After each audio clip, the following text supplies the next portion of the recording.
La dinde était parfaitement dorée. La sauce au canneberge brillait sous la lumière de l'après-midi qui filtrait par la fenêtre de notre salle à manger, et mon estomac se tordait plus que de faim. J'étais assis en face de mes parents, Franck et Carole, pendant que mon jeune frère, Jake, coupait une autre tranche de viande blanche. La conversation avait été légère jusqu'à ce que je pose la question qui me rongeait depuis des semaines. « Est-ce que l'hôpital a déjà envoyé mon rendez-vous pour l'opération ?» ai-je demandé en posant mon verre d'eau. Mes parents ont échangé un regard avant que mon père ne s'éclaircisse la gorge. Ils l'ont envoyé la semaine dernière, Tommy. Ma mère a hoché la tête en s'épongeant les lèvres avec sa serviette. Mais nous avons utilisé l'argent de ton opération pour la fête d'anniversaire de Jake. Il n'a qu'un anniversaire par an. J'ai posé ma fourchette, le bruit métallique résonnant dans le silence soudain. Alors, je suppose que vous ne savez toujours pas qui a vraiment besoin de l'opération. Leurs visages ont immédiatement pâli. Alors, qui est-ce? Le silence s'est étendu sur notre table de salle à manger comme une faille, prête à tout faire éclater. Jake a cessé de mâcher, sa fourchette suspendue à mi-chemin de sa bouche, tandis que mes parents me fixaient avec des expressions que je n'avais jamais vues auparavant. Une confusion pure mêlée à une peur naissante. « De quoi parles-tu, Tommy ?» a murmuré ma mère, sa voix à peine audible au-dessus du tic-tac de l'horloge grand-père dans le coin. Je me suis penché en arrière sur ma chaise, étudiant le visage de mon frère alors que la prise de conscience se dessinait sur ses traits. Le léger grincement de dents quand il changeait de poids. La façon dont il avait favorisé son côté droit toute la soirée, le flacon de médicaments que je l'avais aperçu en train de fourrer dans la poche de sa veste à mon arrivée. « Jake vous le cache depuis des mois, ai-je dit, ma voix stable malgré la tempête qui grondait dans ma poitrine. N'est-ce pas, petit frère ?» Le teint de Jake est devenu cendré, assorti à la couleur des assiettes en porcelaine de notre grand-mère. Il a posé sa fourchette avec des doigts tremblants. « Je ne sais pas de quoi tu parles, » a-t-il marmonné, mais ses yeux l'ont trahi. Ils se sont dirigés vers les escaliers, vers sa chambre, où je savais qu'il gardait ses dossiers médicaux cachés sous son matelas. Il y a 3 mois, ai-je continué, observant attentivement les visages de mes parents. Vous vous souvenez quand Jake est tombé du toit des Henderson? Vous pensiez qu'il était juste encore ivre, titubant dans leur jardin après cette fête? Mais il ne s'est pas seulement fait une ecchymose à l'ego cette nuit-là. Le front de mon père s'est plissé. Il a dit qu'il allait bien. Un peu endolori, mais rien de grave.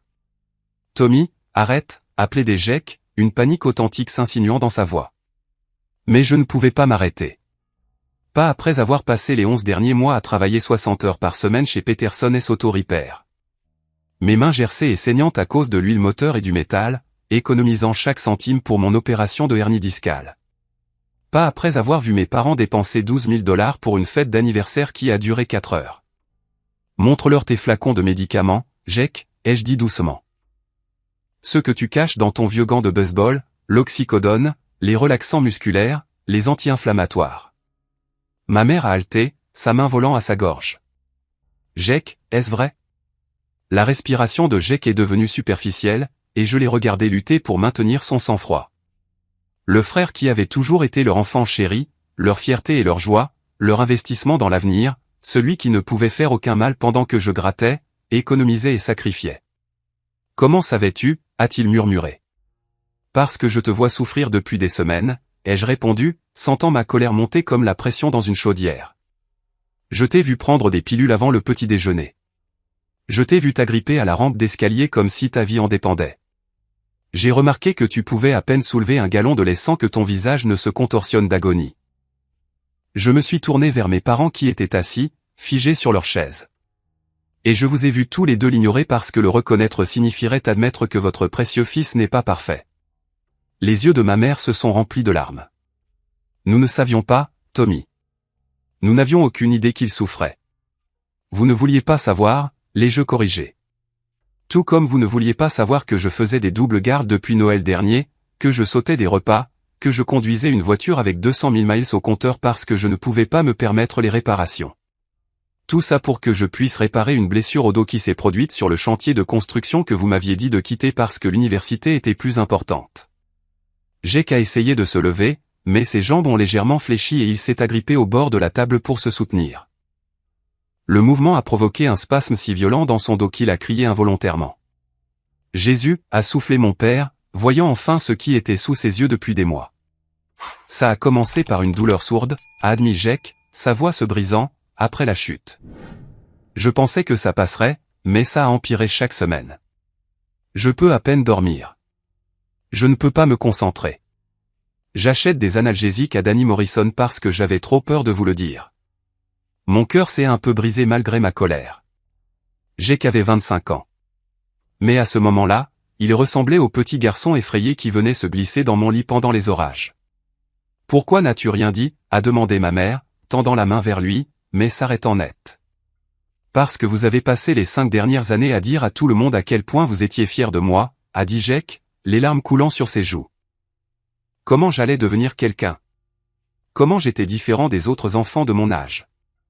Comment pouvais-je vous dire que je suis tout aussi brisé que tout le monde? J'ai senti la montée familière de ressentiment qui avait été ma compagne constante depuis l'enfance. Même dans son moment de confession, Jake était toujours la victime, toujours celui qui méritait sympathie et compréhension. « Tu veux connaître la différence entre nous, Jake ?» ai-je demandé en me levant de ma chaise. Quand je me suis blessé, je suis quand même allé travailler. J'ai économisé mon argent. J'ai programmé mon opération. J'ai pris la responsabilité de régler mes problèmes.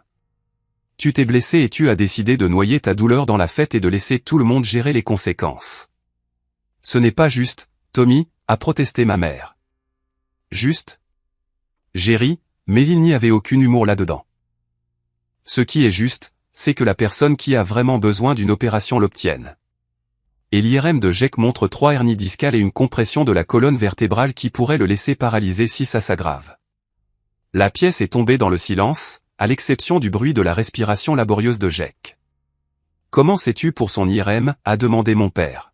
« Parce que je l'ai conduit pour la passer la semaine dernière quand il s'est effondré dans son appartement, » ai-je répondu. « C'est moi qui me suis occupé de ça pendant que vous planifiez sa fête d'anniversaire. » Le visage de Jake s'est complètement décomposé. « Je suis désolé, Tommy. Je suis tellement désolé. Je ne savais pas comment leur dire. Je ne savais pas comment demander de l'aide. » Mais avant que je puisse répondre, les genoux de Jake ont complètement cédé, et il s'est écrasé sur le sol, son dos se contractant dans un spasme si violent que son cri a résonné sur les murs de notre salle à manger. Le bruit de Jake heurtant le parquet a déclenché quelque chose en moi, mais pas de la manière à laquelle je m'attendais. Au lieu de me précipiter pour l'aider, je me suis retrouvé à penser avec une clarté cristalline pour la première fois depuis des mois. Alors que mes parents se précipitaient aux côtés de Jake, leurs voix aiguës et paniquées, je me suis dirigé calmement vers le bureau de mon père. « Tommy, où vas-tu » a appelé ma mère. « Nous devons appeler le 911. »« Jake ira bien dans quelques minutes » ai-je répondu en ouvrant le classeur où mon père gardait ses dossiers financiers. Sa douleur vient par vagues. Ce n'est pas la première fois que je le vois comme ça.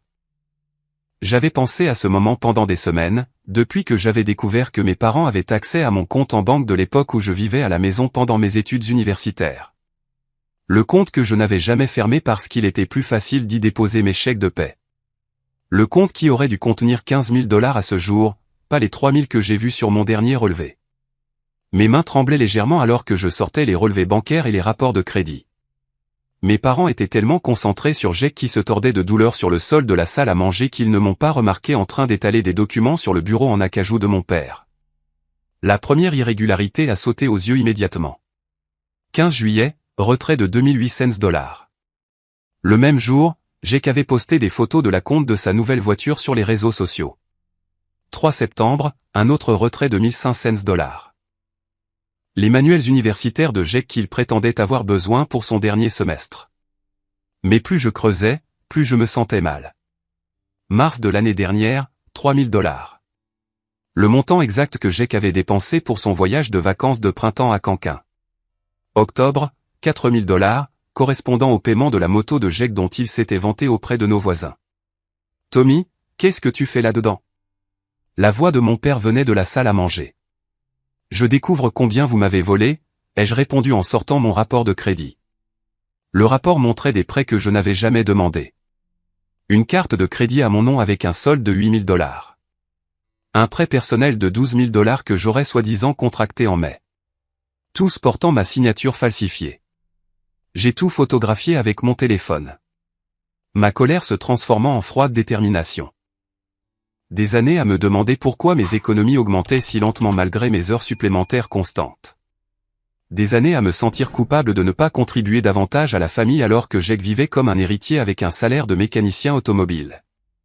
Quand je suis retourné dans la salle à manger, Jake était de nouveau assis sur sa chaise, sa respiration revenant lentement à la normale. Mes parents m'ont regardé avec des expressions pleines d'espoir, comme si j'avais pu aller chercher des analgésiques. Au lieu de cela, j'ai placé les relevés bancaires sur la table à côté du plat de dinde. Lecture intéressante, ai-je dit en me rasseyant. Papa, tu veux expliquer ce schéma de retrait, ou devrais-je commencer par les comptes de crédit que vous avez ouverts à mon nom? Le visage de mon père a perdu toute couleur. Tommy, je peux expliquer.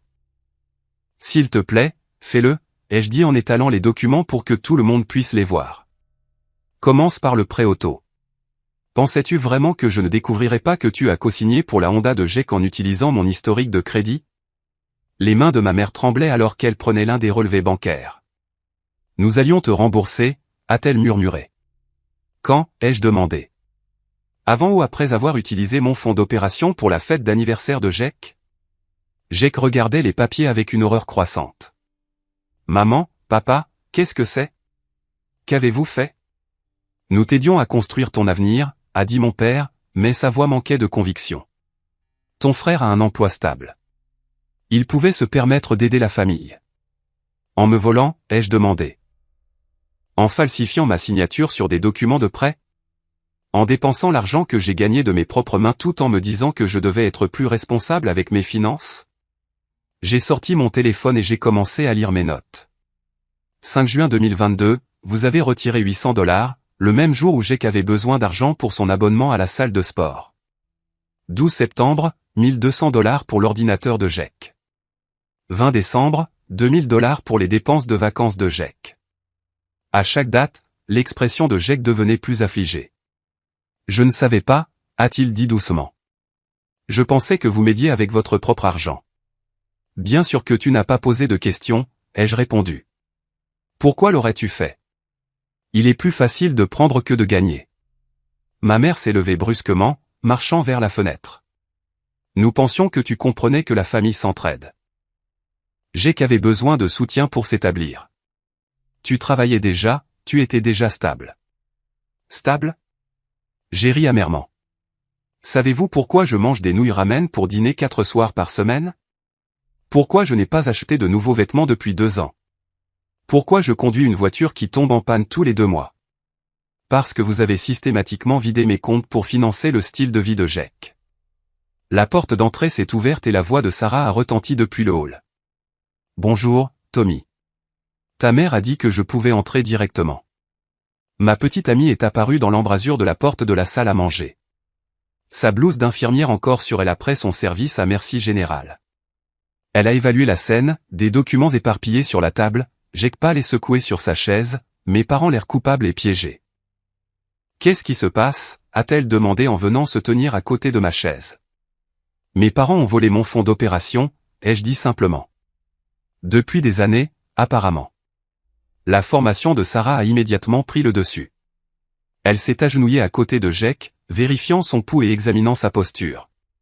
Tu souffres beaucoup, a-t-elle observé. Depuis combien de temps ça dure? 3 mois, a admis Jake. Peut-être plus. Sarah a levé les yeux vers mes parents. Et vous n'avez pas remarqué que votre fils souffrait de ce qui semble être une grave blessure à la colonne vertébrale? Nous pensions qu'il s'adaptait juste à la vie d'adulte, a dit faiblement ma mère. Sarah s'est levée, son expression professionnelle mais froide. Tommy me parle de ses difficultés financières depuis des mois. Il saute des repas pour économiser de l'argent pour son opération. J'ai proposé de l'aider, mais il a insisté pour payer de sa poche. Elle a pris l'un des relevés bancaires. Maintenant, je comprends pourquoi il avait des difficultés. Mon père a tenté de limiter les dégâts. Sarah, tu ne comprends pas la dynamique de notre famille. Tommy a toujours été le responsable. Nous savions qu'il pouvait gérer. Gérer le fait que son argent soit volé? A demandé Sarah sèchement. Gérer le fait de s'épuiser au travail pendant que vous financiez les fêtes de Jake? Ce n'étaient pas des fêtes, a protesté ma mère. Nous investissions dans l'avenir de Jake, son potentiel. Quel potentiel, ai-je demandé en me levant. Jake a abandonné l'université 3 fois. Il n'a jamais gardé un emploi plus de 6 mois. Il passe tous ses week-ends dans des bars ou des fêtes. Dans quoi investissiez-vous exactement? Le visage de Jake s'est décomposé. Je n'ai jamais obtenu mon diplôme, a-t-il murmuré. L'aveu a frappé la pièce comme un coup physique. Quoi, a demandé mon père. Je n'ai jamais fini l'université. J'ai abandonné il y a 2 ans. Je vous ai menti, en vous disant que je suivais des cours alors qu'en réalité, j'étais juste, je ne sais pas, en train d'essayer de trouver ma voie. L'argent que vous m'avez donné pour les frais de scolarité, je l'ai utilisé pour autre chose. Ma mère s'est affalée sur sa chaise. 2 ans? Tu nous as menti pendant 2 ans. Je ne pouvais pas vous décevoir à nouveau, a dit Jake, les larmes coulant librement maintenant. Vous étiez si fier quand je me suis inscrit. Vous avez dit à tout le monde que j'allais être le premier diplômé universitaire de notre famille. Je ne pouvais pas vous enlever ça. Sarah a sorti son téléphone. Je vais vous montrer quelque chose, a-t-elle dit en ouvrant son application bancaire. C'est mon compte d'épargne, 15 000 $. Je l'ai mis de côté pour aider Tommy avec les frais médicaux parce que j'étais inquiète de voir à quel point il se serrait la ceinture financièrement. Elle a regardé directement mes parents. Je gagne 38 000 $ par an en tant qu'infirmière diplômée. J'ai réussi à économiser autant en 18 mois en budgétisant soigneusement et en vivant selon mes moyens. Tommy gagne 45 000 $ en tant que mécanicien. Comment est-il possible qu'il ait moins économisé que moi, à moins que quelqu'un n'ait pris son argent? La question flottait dans l'air comme de la fumée. Mon père s'est raclé la gorge. Nous allions te le dire finalement, à propos des prêts. Nous pensions que tu comprendrais une fois que Jake serait établi et pourrait te rembourser. Avec quel travail? Ai-je demandé. Quel revenu? Quelle compétence?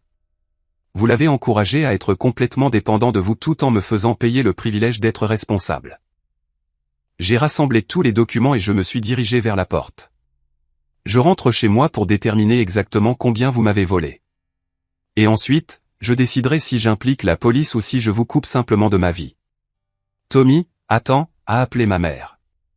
Nous pouvons arranger ça. Nous sommes une famille. Je me suis retourné pour les regarder. La famille ne se vole pas entre elles. La famille ne falsifie pas de signature, et la famille ne ment pas à ce sujet pendant des années en regardant un enfant lutter pour payer des soins médicaux dont il a désespérément besoin. Alors que je prenais ma veste, Jake a parlé une dernière fois. Il y a autre chose que vous devriez savoir, a-t-il dit doucement. Les documents de prêt. J'en ai signé certains aussi. Papa m'a dit que tu avais accepté de m'aider et que je devais juste co-signer comme formalité. Ma main s'est figée sur la poignée de la porte. Quel document de prêt? Jake a sorti son téléphone et a fait défiler ses SMS. Le prêt sur valeur domiciliaire contre la maison, 15 000 $. Papa a dit que tu voulais aider avec les rénovations de la maison et qu'il était plus facile d'utiliser la maison comme garantie. Sarah et moi avons échangé un regard. Tommy, a-t-elle dit prudemment. Quelle rénovation? J'ai regardé autour de notre salle à manger, notant le même papier peint délavé, le même tapis usé, les mêmes luminaires qui étaient là depuis mon enfance. Il n'y a pas eu de rénovation, ai-je dit lentement, et c'est à ce moment-là que j'ai réalisé que la profondeur de la tromperie de mes parents dépassait de loin tout ce que j'avais imaginé. La révélation sur le prêt sur valeur domiciliaire m'a frappé comme un coup de poing à la poitrine. J'ai fixé Jake, essayant de digérer ce qu'il venait d'admettre, quand soudain son visage s'est contorsionné d'agonie et il a basculé en avant sur sa chaise. Jake, a crié ma mère. Ce n'était pas comme l'épisode précédent. Le dos de Jake s'est arqué de manière anormale, ses mains griffant la table alors que des vagues de spasmes déchiraient sa colonne vertébrale. Sa respiration était courte, désespérée, et quand il a essayé de parler, seuls des sons étranglés sont sortis. Sarah s'est immédiatement mise à genoux à côté de lui, sa formation médicale prenant complètement le dessus.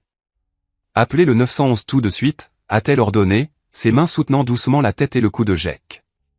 Ce n'est pas un spasme musculaire normal. J'ai cherché mon téléphone à tâtons pendant que mes parents restaient figés de terreur.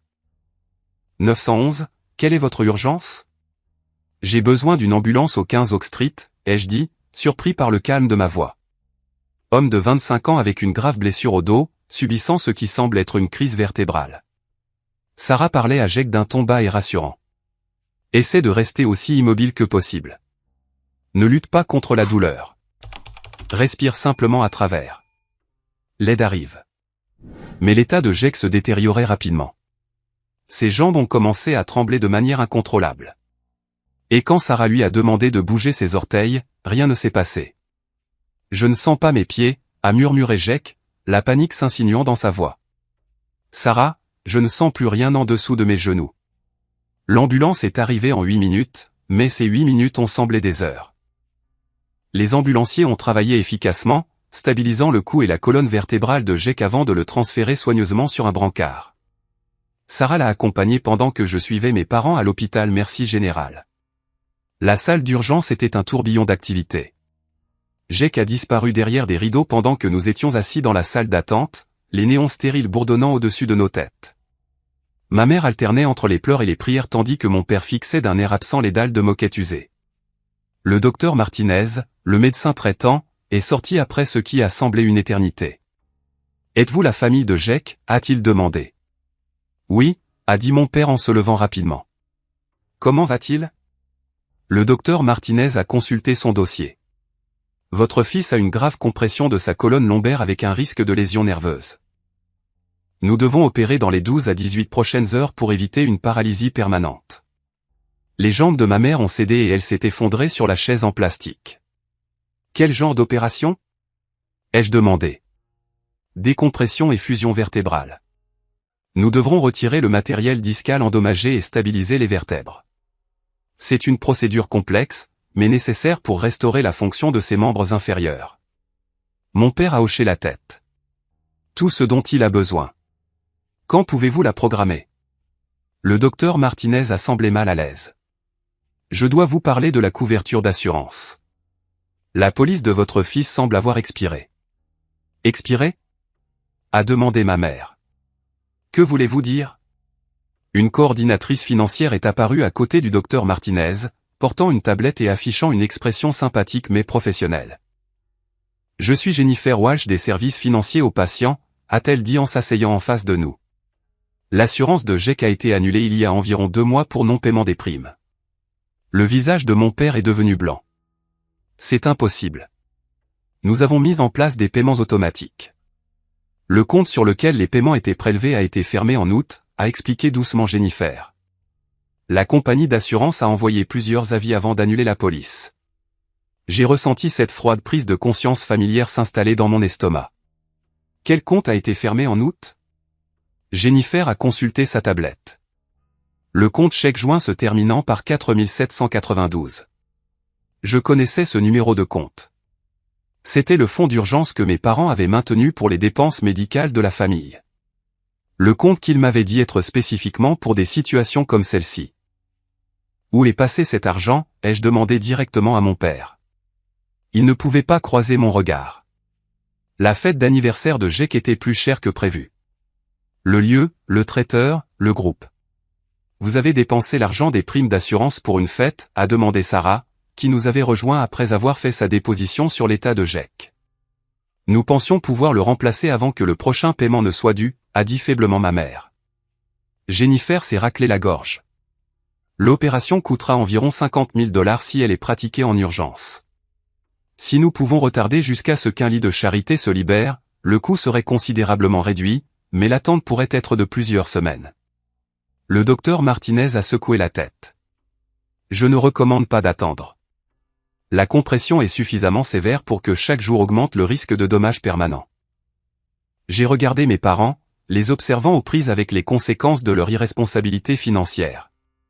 Jake pourrait être paralysé à vie parce qu'ils n'ont pas pu résister à l'envie d'organiser une fête d'anniversaire extravagante. Quelles sont nos options ? A demandé mon père. Jennifer a sorti plusieurs formulaires. Vous pouvez demander une aide financière d'urgence, ce qui prend 3 à 5 jours ouvrables pour être traité. Vous pouvez organiser des plans de paiement, bien qu'ils nécessitent des acomptes substantiels. Ou vous pouvez payer l'intégralité avant l'opération. Quel montant d'acompte ? A demandé ma mère. 25 000 $. Le silence qui a suivi était assourdissant. Mes parents se sont regardés, puis m'ont regardé, puis ont regardé Sarah, comme si l'un de nous pouvait produire magiquement cette somme d'argent. Tommy, a dit doucement mon père. Tu as un bon crédit. Peut-être que tu pourrais contracter un prêt. Je me suis levé brusquement. Tu es sérieux? Après tout ce que tu as fait, tu veux que je m'endette pour régler ça? C'est ton frère, a plaidé ma mère. Et vous êtes ses parents, ai-je répondu.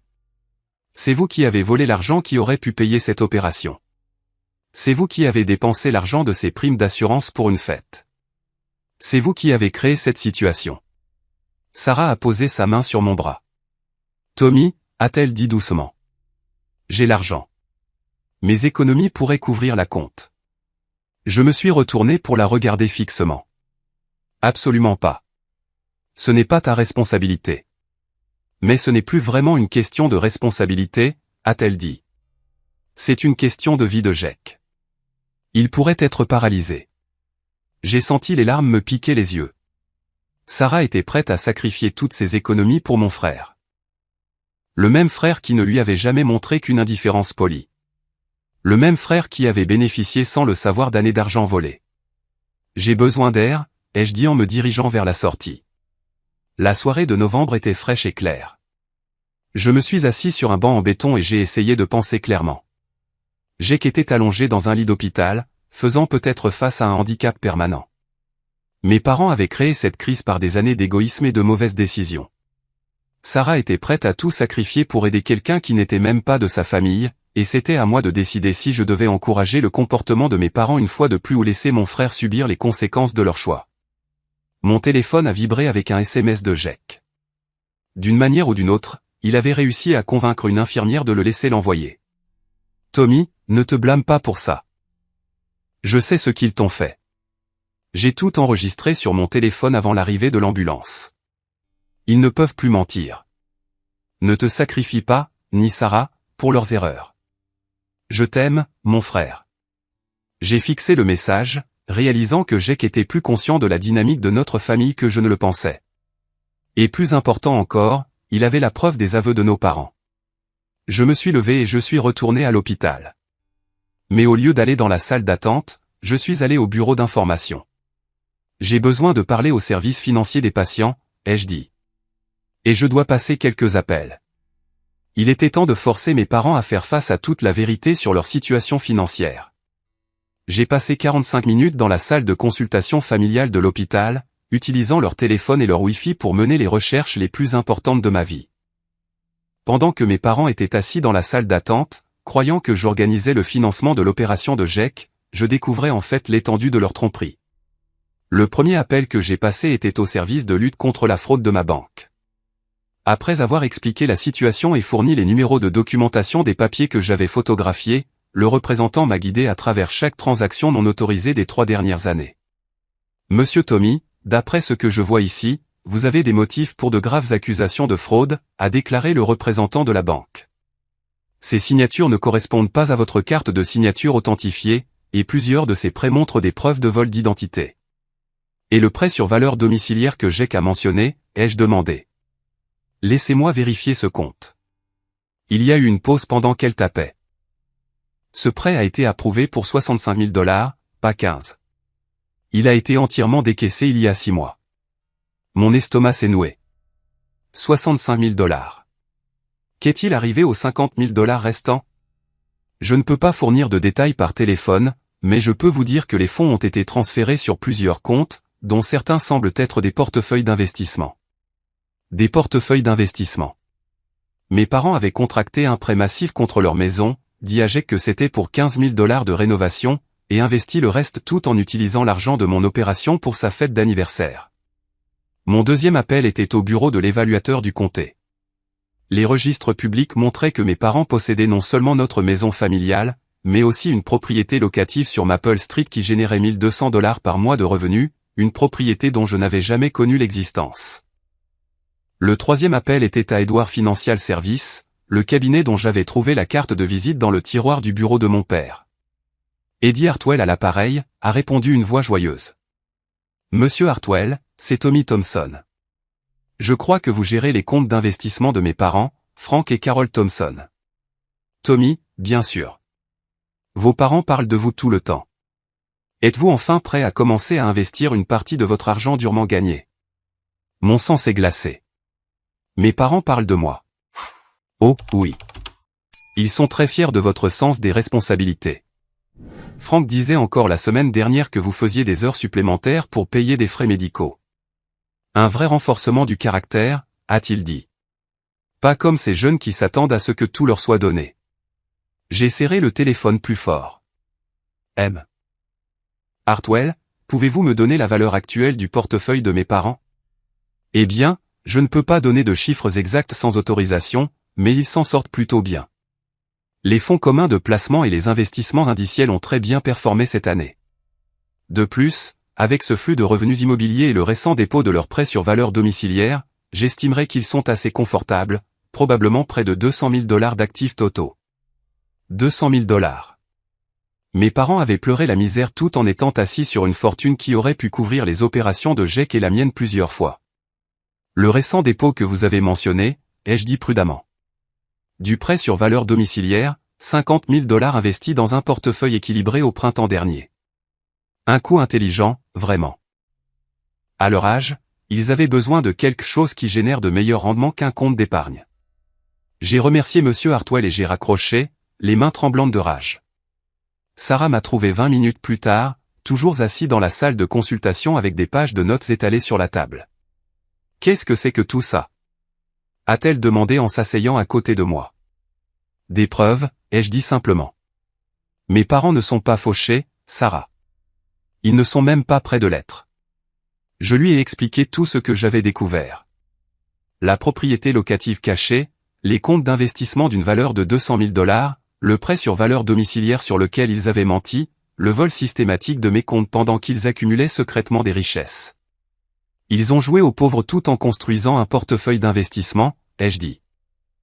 Ils ont contracté un prêt de 65 000 $, ont dit à GEC que c'était pour 15 000 $ de rénovation, ont investi les 50 000 $ restants et ont utilisé l'argent de mon opération pour sa fête d'anniversaire parce qu'ils ne voulaient pas toucher à leurs propres actifs. Sarah a regardé les documents. Je n'arrive même pas à traiter ce niveau de manipulation. C'est pire que ça, ai-je dit en lui montrant mes notes de l'appel avec leur conseiller financier. Selon Monsieur Hartwell, ils se sont vantés de mon éthique de travail et de ma responsabilité financière. Ils pensent que c'est bon pour mon caractère de lutter pendant qu'ils vivent confortablement de mon argent volé. L'expérience d'infirmière de Sarah lui avait appris à rester calme dans les situations de crise. Mais j'ai vu son sang-froid professionnel se fissurer. Ils t'ont regardé sauter des repas et conduire une voiture qui tombe en panne tout en étant assis sur 200 000 $, a-t-elle demandé. Et en riant, apparemment. Le conseiller financier a dit qu'il pense que c'est bon pour les jeunes d'apprendre la valeur du travail acharné. J'ai rassemblé tous les documents et je me suis levé. Allez, il est temps de les confronter à la vérité. Nous avons trouvé mes parents dans la salle d'attente où nous les avions laissés. Ma mère serrant un mouchoir et mon père regardant son téléphone. Tommy, Dieu merci, a dit ma mère. As-tu pu arranger le financement? J'ai pu arranger certaines choses, ai-je dit en m'asseyant en face d'eux. Parlez-moi de votre propriété locative sur Maple Street. Le visage de mon père est devenu complètement blanc. Comment as-tu découvert ça, a murmuré ma mère. De la même manière que j'ai découvert vos 200 000 $ de compte d'investissement, ai-je répondu. Et le prêt sur valeur domiciliaire de 65 000 $ sur lequel vous avez menti à GEC. J'ai placé les registres imprimés sur la table basse entre nous. J'ai passé 1 heure au téléphone avec votre conseiller financier, Eddie Hartwell. Un type intéressant. Très bavard une fois qu'il a pensé que j'étais un client potentiel. Mes parents sont restés assis dans un silence stupéfait. Alors que je continuais, il m'a dit à quel point vous êtes fier de mon éthique de travail. Comment vous pensez que cela renforce le caractère des jeunes de lutter financièrement?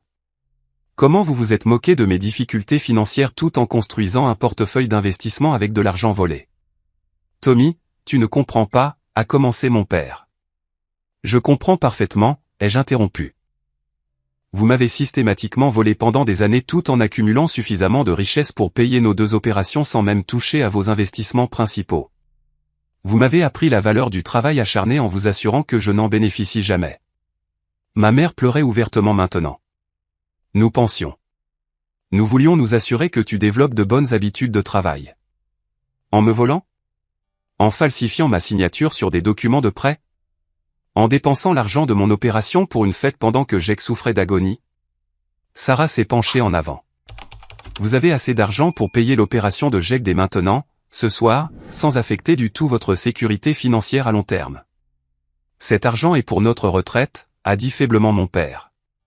Et l'argent de Tommy était pour son opération, a répondu Sarah. Les primes d'assurance de Jake étaient pour ses soins médicaux. Où se situe votre responsabilité envers vos enfants dans votre planification de la retraite? Je me suis levé et je me suis dirigé vers la fenêtre, regardant le parking où les ambulances continuaient d'arriver avec d'autres familles confrontées à leur propre crise. Voici ce qui va se passer, ai-je dit sans me retourner. Vous allez payer pour l'opération de Jake en utilisant votre propre argent. Tout, y compris les soins de suivi et la rééducation dont il a besoin. Tommy, a commencé ma mère. Je n'ai pas fini, ai-je dit en me retournant pour leur faire face. Vous allez me rembourser chaque centime que vous m'avez volé, avec des intérêts calculés au même taux que les prêts que vous avez contractés à mon nom, et vous allez le faire immédiatement, pas en plusieurs fois.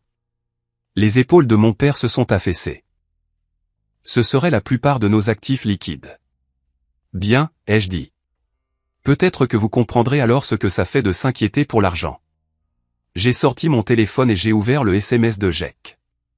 Oh, et une dernière chose. Jake a enregistré toute votre confession tout à l'heure. Chaque aveu de vol, chaque explication de vos justifications, chaque détail sur la façon dont vous nous avez manipulés tous les deux. La couleur a quitté leurs deux visages. Il quoi, a murmuré ma mère. Un gamin intelligent, mon frère. Plus intelligent que vous ne le pensiez. Certainement plus intelligent que ce à quoi vous vous attendiez quand vous voliez de l'argent et que vous mentiez à ce sujet. Je leur ai montré le message de Jake sur mon téléphone. Il m'a envoyé ça pendant que nous étions dehors. Il sait tout et il a la preuve de tout. Mes parents se sont regardés avec l'expression de personnes qui venaient de réaliser que leur monde entier s'effondrait autour d'eux. Maintenant, ai-je dit, allons payer pour l'opération de Jake afin qu'il puisse commencer à se remettre des dommages que vous avez causés. La marche jusqu'à la chambre de Jake ressemblait à un cortège funèbre.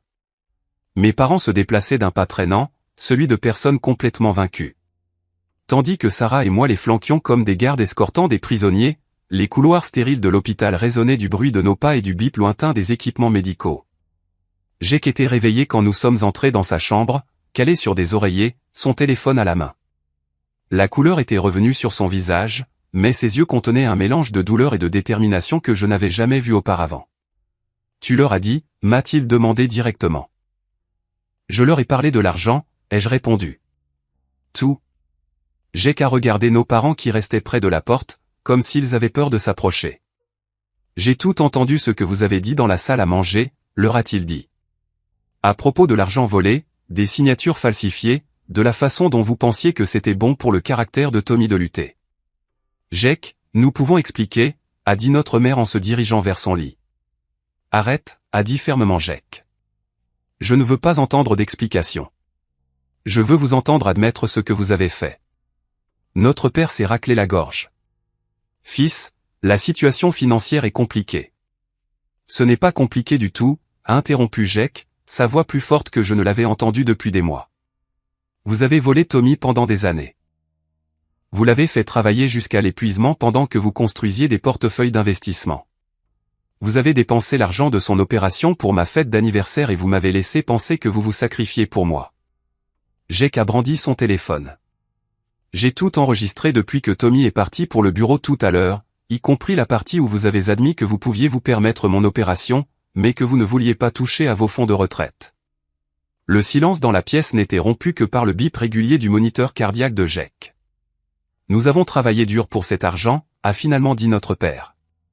Tommy a aussi travaillé dur pour son argent, a répondu Jake. Mais ça ne vous a pas empêché de le prendre. J'ai observé les visages de mes parents alors que tout le poids de leur situation devenait clair. Ils étaient piégés entre leur propre cupidité et l'urgence médicale de leur fils, avec 2 témoins et des preuves enregistrées de leurs crimes. Que veux-tu que nous fassions, a demandé notre mère, les larmes coulant sur ses joues. Je veux que vous payiez pour mon opération, a dit Jake. En utilisant votre propre argent. Et je veux que vous remboursiez à Tommy tout ce que vous lui avez volé. C'est la plupart de nos économies, a protesté notre père. L'argent de l'opération de Tommy était aussi la plupart de ses économies, a dit froidement Sarah. La différence, c'est qu'il a gagné son argent légalement. Jake s'est agité dans son lit, grimaçant de douleur. Il y a autre chose, a-t-il dit. J'ai réfléchi à cette situation et j'ai réalisé que vous n'avez pas seulement volé de l'argent. Vous avez volé la confiance. Vous avez volé ma relation avec mon frère. Il a regardé directement nos parents. Pendant des années, j'ai pensé que Tommy était égoïste. Je pensais qu'il avait de l'argent et qu'il ne voulait tout simplement pas aider la famille. Je lui en voulais d'avoir réussi alors que je luttais. Je ne savais pas qu'il luttait aussi parce que vous preniez son argent pour me le donner. Nous essayons de vous aider tous les deux, a dit faiblement notre mère. En nous montant l'un contre l'autre, a répondu Jake. En faisant croire à Tommy que j'étais gâté et ingrat et en me faisant croire qu'il ne se souciait pas de la famille. J'ai senti une boule se former dans ma gorge. Jake avait raison. La manipulation de nos parents avait endommagé notre relation pendant des années, nous faisant nous voir l'un l'autre comme le problème au lieu de reconnaître la véritable source du dysfonctionnement de notre famille. Je veux savoir quelque chose, a continué Jake. Quand vous avez utilisé l'argent de l'opération de Tommy pour ma fête d'anniversaire, avez-vous même pensé qu'il pouvait aussi avoir mal? Le visage de notre mère s'est décomposé. Nous pensions que sa blessure était moins grave. Il ne s'est jamais plaint. Parce que ce n'est pas un plaignant, a dit Jake. Parce qu'il a été élevé pour être responsable et autonome. Parce que vous lui avez appris que demander de l'aide était une faiblesse. Jake s'est tourné vers moi. Tommy, montre-leur l'enregistrement que je t'ai envoyé. J'ai sorti mon téléphone et j'ai joué le message de Jake de tout à l'heure. Sa voix a rempli la pièce. Tommy, ne te blâme pas pour ça. Je sais ce qu'ils t'ont fait. J'ai tout enregistré sur mon téléphone avant l'arrivée de l'ambulance. Ils ne peuvent plus mentir. Mais il y avait plus dans l'enregistrement que je n'avais pas entendu auparavant. La voix de Jake a continué. Maman, papa, si vous écoutez ça plus tard, je veux que vous sachiez que je préférerais être paralysé plutôt que de laisser Tommy se sacrifier davantage pour vos erreurs. Il en a assez fait. Il a assez donné. Si vous m'aimez un tant soit peu, vous paierez cette opération vous-même et laisserez Tommy tranquille. La pièce est tombée dans le silence, à l'exception des sanglots étouffés de notre mère. Jake, a commencé notre père. Je n'ai pas fini, a dit Jake. J'ai fait mes propres erreurs. J'ai été paresseux et irresponsable, et j'ai profité de la générosité de Tommy sans me demander d'où venait l'argent. Mais j'en ai fini d'être votre pion dans ce jeu, il a lutté pour atteindre sa table de chevet et a sorti une enveloppe en manille. Ce sont des copies de tous mes dossiers médicaux, a-t-il dit, y compris les résultats de l'IRM qui montrent que j'ai besoin d'une opération plus urgemment que Tommy. Je les donne à Tommy pour qu'il puisse prendre la décision sur ce qui va se passer ensuite. Jake m'a tendu l'enveloppe. Si tu veux me laisser subir les conséquences de leur choix, je comprendrai. Si tu veux m'aider malgré tout ce qu'ils ont fait, je te serai reconnaissant. Mais quelle que soit ta décision, c'est ton choix, pas le leur. J'ai regardé l'enveloppe, comprenant la position impossible dans laquelle Jake me mettait. Il me donnait le pouvoir de décider de son sort tout en précisant que nos parents n'auraient plus leur mot à dire. Il y a encore une chose, a dit Jake, sa voix se fatiguant de l'effort de parler. J'ai 25 ans. Je suis un adulte, et j'en ai fini de les laisser prendre des décisions pour moi. Il a regardé directement nos parents. Après que tout ça soit terminé, quelle que soit la fin, je ne veux plus vous revoir jusqu'à ce que vous ayez remboursé chaque centime que vous avez volé à Tommy et que vous vous soyez excusé publiquement auprès de lui pour ce que vous avez fait. Jake, tu ne peux pas être sérieux, a plaidé notre mère. Je suis très sérieux, a répondu Jake. Tommy a été plus un parent pour moi ces derniers mois que l'un de vous deux ne l'a été depuis des années. C'est lui qui m'a conduit au rendez-vous chez le médecin. C'est lui qui a fait des recherches sur mon état. C'est lui qui s'est assez soucié pour remarquer que je souffrais. La voix de Jake s'est légèrement brisée. Et vous l'avez récompensé en lui volant son argent et en le dépensant pour une fête. Notre père a finalement pris la parole. Nous paierons l'opération et nous rembourserons Tommy, mais tu dois comprendre. Nous pensions que nous faisions ce qu'il fallait. Ce qu'il fallait? A répété lentement Jake. Dis-moi, papa. Qu'est-ce qu'il faut faire quand ton fils a besoin d'une opération et que tu as l'argent pour la payer? La payer, a admis notre père. Et qu'est-ce qu'il faut faire quand tu voles ton autre fils depuis des années? Notre père n'a pas pu croiser le regard de Jake. Arrêtez de voler et le rembourser. Alors pourquoi, a demandé Jake, sa voix s'élevant malgré sa douleur. A-t-il fallu que je sois sur le point de mourir pour que vous compreniez ce qu'il fallait faire? Personne n'avait de réponse à cette question. Jake s'est tourné vers moi. Tommy, je dois te dire autre chose. Quelque chose que j'aurais dû dire il y a des années. Il a fait une pause, rassemblant ses forces. J'ai été jaloux de toi toute ma vie. Pas à cause de l'argent ou du succès, mais parce que tu as de l'intégrité. Tu travailles pour ce que tu veux. Tu assumes la responsabilité de tes erreurs. Tu aides les gens même quand ils ne le méritent pas.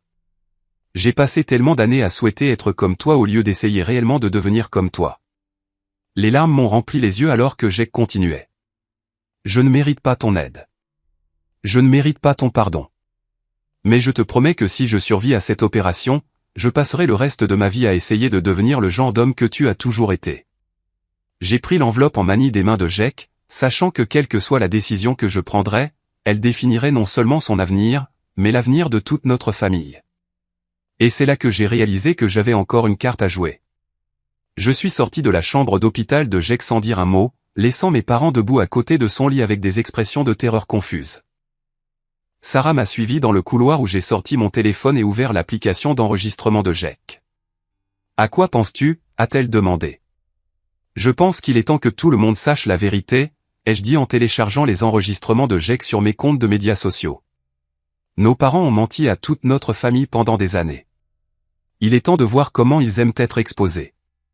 J'ai tapé une simple légende, mes parents ont dépensé l'argent de mon opération pour la fête d'anniversaire de mon frère, puis ont admis qu'ils me volaient depuis des années tout en cachant 200 000 $ d'investissement. Mon frère a failli mourir ce soir parce qu'ils ont aussi dépensé l'argent de ses primes d'assurance pour la fête. Écoutez-les tout avouer.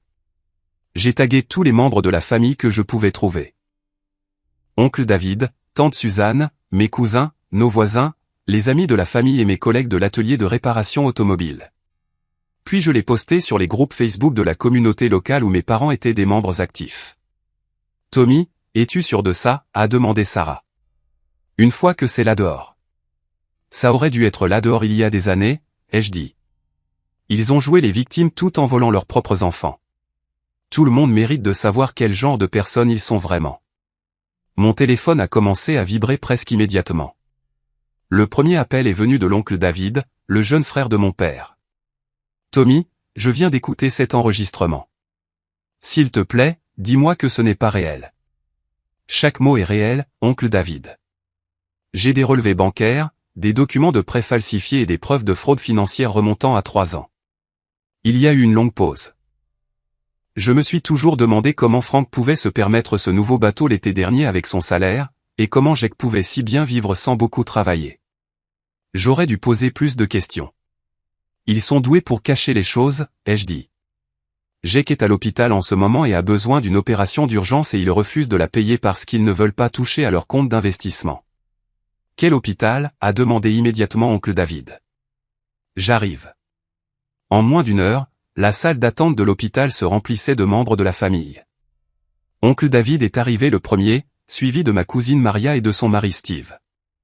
Tante Suzanne est descendue de Portland avec ses fils adolescents. Même Madame Henderson d'à côté s'est présentée, apportant un plat en cocotte et affichant une expression de colère vertueuse. La réponse de la communauté a été rapide et impitoyable. Les téléphones de mes parents sonnaient constamment avec des appels d'amis, de voisins et de membres de la famille élargie qui avaient entendu les enregistrements. Les groupes Facebook locaux explosaient de commentaires de personnes partageant leurs propres histoires sur le comportement manipulateur de mes parents. Madame Patterson d'en face a posté « Je me suis toujours demandé pourquoi Tommy avait l'air si fatigué et mince alors que Frank et Carol se vantaient de leur rendement d'investissement. Maintenant, je sais qu'ils volaient littéralement leur propre fils. » Les anciens amis de lycée de Jake partageaient des histoires sur la façon dont mes parents l'avaient toujours traité comme un enfant chéri tout en me rejetant comme le responsable qui n'avait pas besoin d'aide. Mon collègue Danny a posté « Tommy mange des sandwichs au Bologne pour le déjeuner tous les jours depuis 2 ans tout en faisant des heures supplémentaires pour économiser pour son opération. Pendant ce temps, ses parents lui volaient son argent pour organiser des fêtes. » C'est écœurant. Mais la réponse la plus dévastatrice est venue du père Mackenzie de l'église catholique Saint-Maries, où mes parents avaient été des membres actifs pendant 20 ans.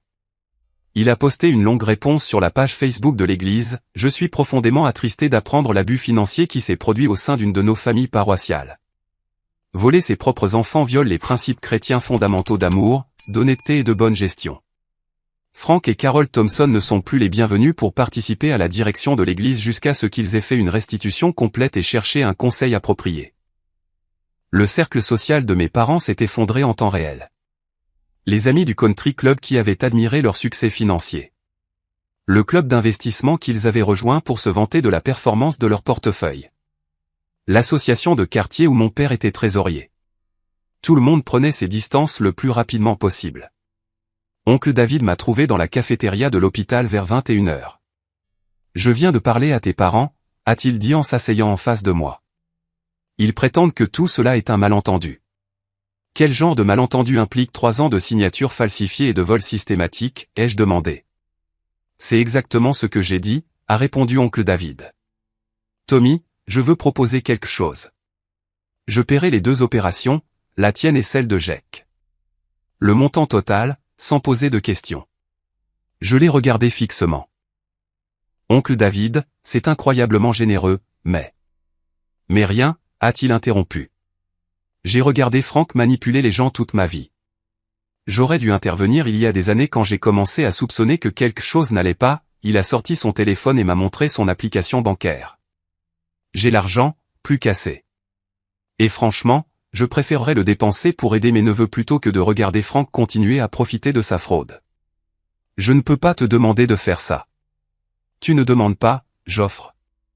Et il y a des conditions, a dit oncle David.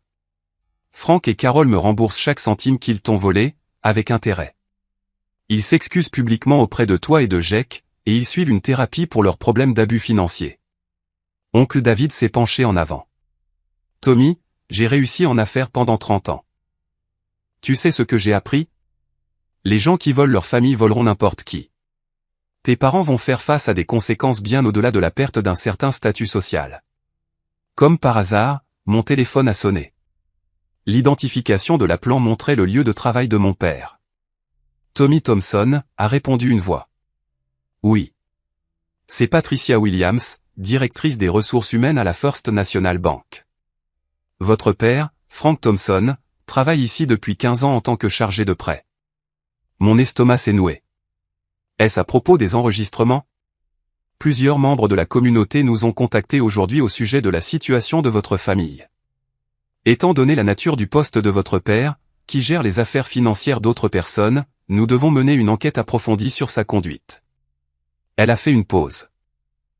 Je vous appelle pour vous informer que votre père a été suspendu en attendant un audit complet de tous les prêts qu'il a traités au cours des 5 dernières années. J'ai raccroché et j'ai raconté à oncle David ce qui s'était passé. Ça ne s'arrête pas là, a-t-il dit. Le poste de bénévole de ta mère au centre pour personnes âgées a été révoqué. Apparemment, elle avait accès aux informations financières des résidents âgés pour leur programme d'aide. Il s'inquiète d'un éventuel abus de personnes âgées. L'ampleur de la situation de mes parents devenait claire. Leurs crimes financiers n'étaient plus seulement des affaires de famille. Ils avaient détruit leur réputation professionnelle, perdu leur statut social et risqué potentiellement des poursuites pénales. Vers 22h30 ce soir-là, Jack m'a envoyé un SMS depuis son lit d'hôpital, l'opération est prévue pour 6h demain matin. Oncle David a déjà parlé au bureau financier. Tout est payé. Je suis retourné dans sa chambre et je l'ai trouvé assis, l'air plus alerte qu'il ne l'avait été depuis des semaines. Comment te sens-tu par rapport à tout ça? Ai-je demandé en désignant la fenêtre où nous pouvions voir les voitures dans le parking rempli de membres de la famille venus nous soutenir. Honnêtement, a dit Jack. Je me sens libre pour la première fois de ma vie. Je n'ai plus à faire semblant d'être parfait. Je n'ai plus à répondre à leurs attentes. Je peux juste me concentrer sur ma guérison et sur la découverte de qui je suis vraiment. Il a fait une pause. Et j'ai l'impression d'avoir retrouvé mon frère. Je me suis assis sur la chaise à côté de son lit. Tu ne m'as jamais perdu, Jack. J'ai toujours été là. Je ne savais juste pas comment t'aider sans les encourager.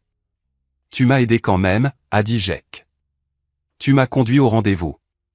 Tu as fait des recherches sur mon état. Tu as compris ce qui n'allait vraiment pas quand ils étaient trop occupés à planifier des fêtes pour remarquer que je souffrais. Nous sommes restés assis dans un silence confortable pendant quelques minutes, écoutant les bruits de l'hôpital autour de nous. Tommy, a finalement dit Jake. Qu'est-ce qui se passe après mon opération? Pour eux, je veux dire. J'ai regardé par la fenêtre les membres de la famille toujours rassemblés dans le parking. Des gens qui avaient conduit des heures pour nous soutenir une fois qu'ils avaient appris la vérité. Je pense qu'ils vont apprendre ce que ça fait de faire face aux conséquences de leurs actions, ai-je dit. Et peut-être que s'ils sont prêts à faire le travail, ils pourraient devenir de meilleures personnes. Tu penses qu'ils peuvent changer? J'ai réfléchi à la question. Je ne sais pas, mais pour la première fois de notre vie, ils vont devoir essayer. 6 mois plus tard, je me tenais à l'entrée de la clinique de physiothérapie de Jake, regardant mon frère aider une femme âgée à faire ses exercices. Ses mouvements étaient confiants et sans douleur. Son sourire était sincère alors qu'il l'encourageait dans ses progrès. La transformation était remarquable, non seulement physiquement, mais dans tous les aspects de ce qu'il était devenu. Elle se porte très bien, a dit Jake en s'approchant après avoir terminé la séance. Il y a 3 semaines, elle pouvait à peine marcher 10 pieds. Maintenant, elle prévoit de courir un 5 km avec sa petite fille. Ça me rappelle quelque chose, ai-je dit en souriant. Sauf qu'au lieu de 5 km, tu prévois d'ouvrir ta propre clinique. Le visage de Jake s'est illuminé. L'approbation du prêt est arrivée. Je lui ai tendu l'enveloppe de la First Community Bank. Félicitations, partenaire commercial. Jake avait obtenu son diplôme de l'école de physiothérapie avec les meilleures notes de sa classe, découvrant une passion pour aider les autres qui avait surpris tout le monde, y compris lui-même. Le travail était stimulant et significatif. Rien à voir avec les fêtes sans but qui avaient défini le début de sa vingtaine. Je n'arrive toujours pas à croire que tu veuilles être mon partenaire commercial, a dit Jake en ouvrant la lettre d'approbation. Après tout ce qui s'est passé. Tu as fait tes preuves au cours des 6 derniers mois, ai-je dit. Et puis, quelqu'un doit t'empêcher de travailler 20 heures par jour. C'était vrai. Jake s'était jeté dans ses études et sa rééducation avec une intensité qui frisait l'obsession. Comme s'il essayait de rattraper des années de temps perdu, je devais constamment lui rappeler de prendre des pauses et de maintenir un équilibre dans sa vie. Mon atelier de réparation automobile était devenu le garage indépendant le plus prospère de la ville, en grande partie grâce aux recommandations de bouche à oreille des membres de la communauté qui nous avaient soutenus pendant la crise. Le travail honnête et les prix justes avaient gagné la fidélité des clients qu'aucune publicité n'aurait pu acheter. Sarah et moi nous étions mariés lors d'une cérémonie simple chez l'oncle David, entourés des membres de la famille qui s'étaient ralliés à nous. Le mariage était tout ce que nous voulions, intime, significatif et totalement dépourvu de drame. Mes parents n'avaient pas été invités. Comment vont-ils, a demandé Jake comme s'il lisait dans mes pensées. Nos parents avaient passé les 6 derniers mois en thérapie financière intensive et en thérapie, travaillant lentement à comprendre les dommages qu'ils avaient causés. Le processus avait été humiliant et douloureux pour eux, mais nécessaire pour tout espoir de réconciliation éventuelle. Mieux, je pense, ai-je dit. Ils ont terminé les paiements de restitution le mois dernier. Oncle David dit qu'ils assistent réellement aux séances de thérapie au lieu de simplement se présenter. Frank avait perdu son emploi à la banque, mais avait trouvé du travail comme comptable pour une petite organisation à but non lucratif, gagnant moins de la moitié de son salaire précédent. Carol avait pris un poste à temps partiel dans une épicerie. Son premier emploi rémunéré en 20 ans. L'ajustement de leur style de vie avait été spectaculaire, mais il leur avait aussi donné une perspective qu'ils n'avaient jamais eue. « Es-tu prêt pour aujourd'hui » a demandé Jake. Aujourd'hui, c'était Thanksgiving, exactement 1 an après la confrontation qui avait tout changé. Nous organisions le dîner chez moi pour la première fois, avec oncle David, tante Suzanne et plusieurs cousins qui se joignaient à nous. Et pour la première fois en 6 mois, nos parents avaient été invités.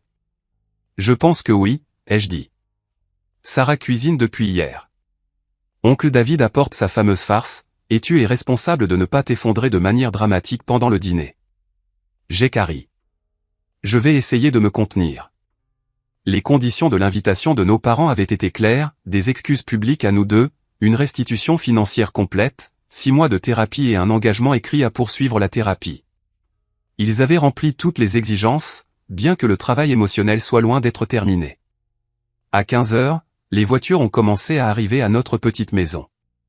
Oncle David et tante Suzanne sont arrivés les premiers, apportant des plats et des étreintes chaleureuses. Mes cousins ont suivi avec leurs enfants, remplissant la maison de rire et d'une énergie qui manquait à nos réunions de famille depuis des années. À 15h30, la voiture de mes parents s'est garée dans l'allée. J'ai regardé par la fenêtre alors qu'ils restaient assis un moment, rassemblant leur courage. Ils avaient l'air plus âgés que leurs 58 et 56 ans, le stress et les conséquences de leurs actions ayant laissé des traces visibles, mais ils avaient aussi l'air plus humbles, plus authentiques que je ne les avais jamais vus. Jake m'a rejoint à la fenêtre.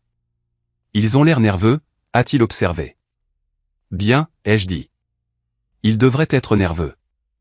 Ils essaient de reconstruire des relations qu'ils ont passé des années à détruire. Sarah est apparue à côté de nous, portant le tablier que je lui avais acheté pour notre premier Thanksgiving en tant que couple marié.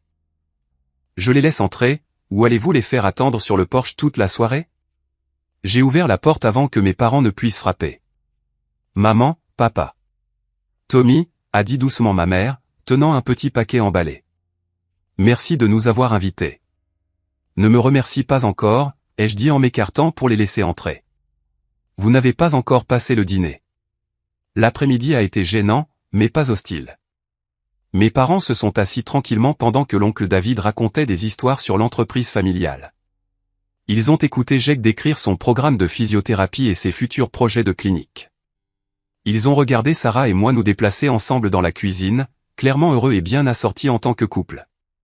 Lorsque nous nous sommes assis pour manger, l'oncle David a demandé à chacun de partager quelque chose dont il était reconnaissant. Les réponses allaient de la santé et de la famille aux nouvelles opportunités et aux secondes chances. Quand ce fut le tour de mon père, il s'est raclé la gorge nerveusement. Je suis reconnaissant pour les conséquences, a-t-il dit, surprenant tout le monde. Je sais que ça semble étrange, mais cette dernière année m'a appris que les conséquences sont un cadeau. Elles vous forcent à voir la vérité sur vous-même et sur les dommages que vous avez causés. Il a regardé directement Jake et moi. Je suis reconnaissant que mes fils aient été assez forts pour me tenir tête quand j'avais tort. Je suis reconnaissant que ma famille se soit assez souciée pour me tenir responsable. Et je suis reconnaissant d'avoir la chance d'essayer de regagner votre confiance, même si je sais que je n'y parviendrai peut-être jamais complètement. Ma mère s'est essuyé les yeux avec sa serviette. Je suis reconnaissante pour la thérapie, a-t-elle dit avec un léger rire. Je n'aurais jamais pensé dire ça, mais en apprendre davantage sur l'abus financier et la manipulation émotionnelle a été une révélation. Je suis reconnaissante de pouvoir enfin voir à quel point j'ai causé de la douleur et de commencer à essayer de la guérir. Quand ce fut mon tour, j'ai regardé autour de la table les visages qui étaient devenus véritablement solidaires au cours de l'année écoulée. Je suis reconnaissant pour la vérité, ai-je dit. Même quand elle était douloureuse à entendre et difficile à dire. La vérité vous donne les bases pour construire de vraies relations au lieu de celles basées sur la manipulation et les mensonges. J'ai qu'à parler en dernier. Je suis reconnaissant d'avoir touché le fond, a-t-il dit, suscitant des regards surpris de la part de l'assistance. Parce que c'est là que j'ai appris la différence entre tomber et être mis à terre. Quand on tombe à cause de ses propres choix, on peut se relever et faire des choix différents. Quand on est mis à terre par l'égoïsme des autres, on peut se relever et refuser d'être mis à terre à nouveau. Il a levé son verre d'eau. À se relever. Après le dîner, mes parents ont demandé à nous parler en privé, à Jake et moi. Nous sommes sortis sur le porche arrière où la soirée de novembre était fraîche et claire. Nous voulions vous donner ça, a dit ma mère en nous tendant à chacun une enveloppe. Ce n'est pas de l'argent, c'est autre chose. J'ai ouvert la mienne pour trouver une lettre manuscrite de plusieurs pages. Nous avons écrit chaque chose spécifique que nous avons faite de mal, a expliqué mon père.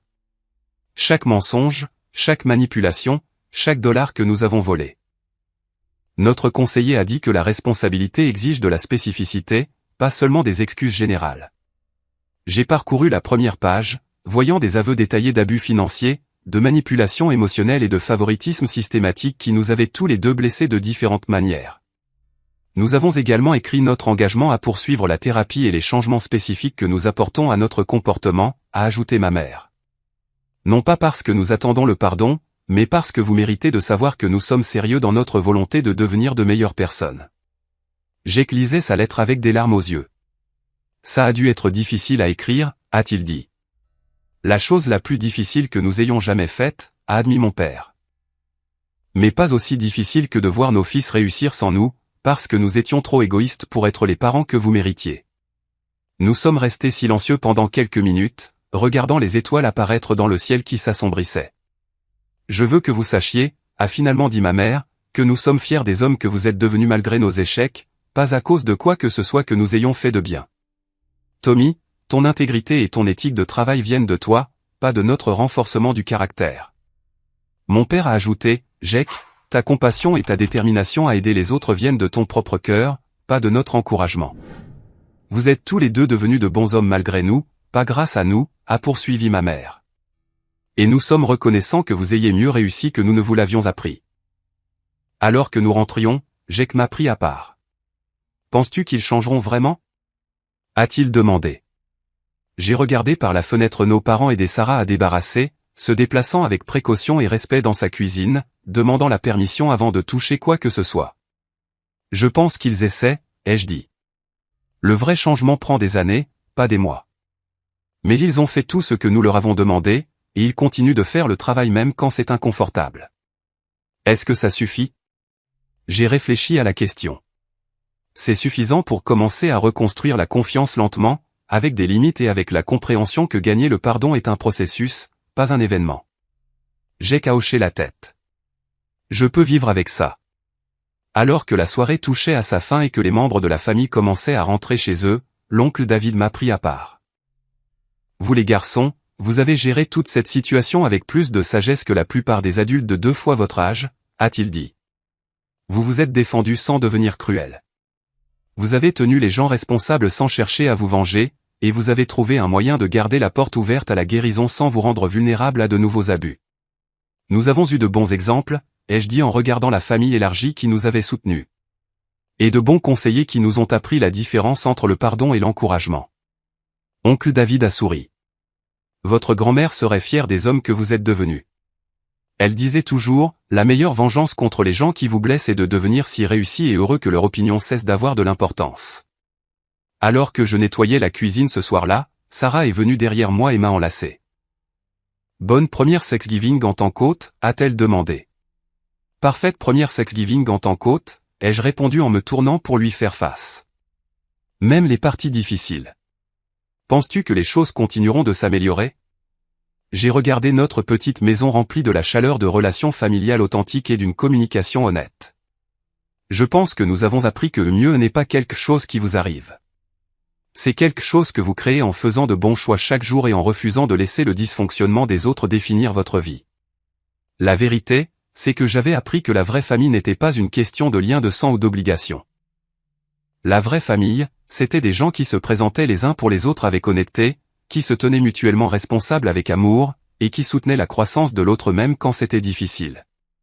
Jake avait appris à assumer la responsabilité de ses choix tout en attendant le respect et l'honnêteté des autres. Nos parents apprenaient que l'amour exigeait le sacrifice de leur propre confort, pas le sacrifice du bien-être de leurs enfants. Et notre famille élargie avait appris que garder le silence sur les abus ne fait que les encourager. Plus important encore, nous avions tous appris que les conséquences ne sont pas des punitions. Ce sont des enseignants. Et parfois, la chose la plus aimante que vous puissiez faire pour quelqu'un est de le laisser faire face aux conséquences de ses actions afin qu'il ait l'opportunité d'apprendre et de grandir. Le jeune homme qui s'était assis à cette table de Thanksgiving un an auparavant, confus et blessé par la trahison de sa famille, était devenu quelqu'un qui comprenait la différence entre réparer les gens et les soutenir, entre encourager et aimer, entre le pardon et la sottise. Alors que j'éteignais les lumières de la cuisine et que je montais avec Sarah, je me sentais sincèrement reconnaissant pour la première fois depuis des années. Non seulement pour ce que j'avais, mais pour ce que j'avais appris. Non seulement pour les personnes qui m'avaient soutenu, mais pour la force que j'avais découverte en moi. Parfois, le plus grand cadeau n'est pas d'obtenir ce que l'on veut. Parfois, c'est d'obtenir exactement ce dont on a besoin pour devenir la personne que l'on a toujours été censé être. Maintenant, je veux vous demander quelque chose d'important. Avez-vous déjà eu à choisir entre encourager quelqu'un que vous aimez et le tenir responsable de ses actions? Comment avez-vous géré cet équilibre difficile entre la loyauté familiale et les limites personnelles? Partagez vos pensées dans les commentaires ci-dessous car votre expérience pourrait aider quelqu'un d'autre confronté à une situation similaire. Si cette histoire a résonné en vous, veuillez appuyer sur le bouton j'aime pour soutenir plus de contenu comme celui-ci. Abonnez-vous pour entendre plus d'histoires sur la façon de surmonter les défis familiaux et de trouver votre propre chemin vers le bonheur. Et s'il vous plaît, partagez cette histoire avec toute personne qui pourrait bénéficier d'entendre parler du pouvoir de la vérité, de la responsabilité et de la guérison authentique. Merci de m'avoir accompagné dans ce voyage. Et rappelez-vous, vous méritez des relations basées sur le respect, l'honnêteté et le soutien mutuel.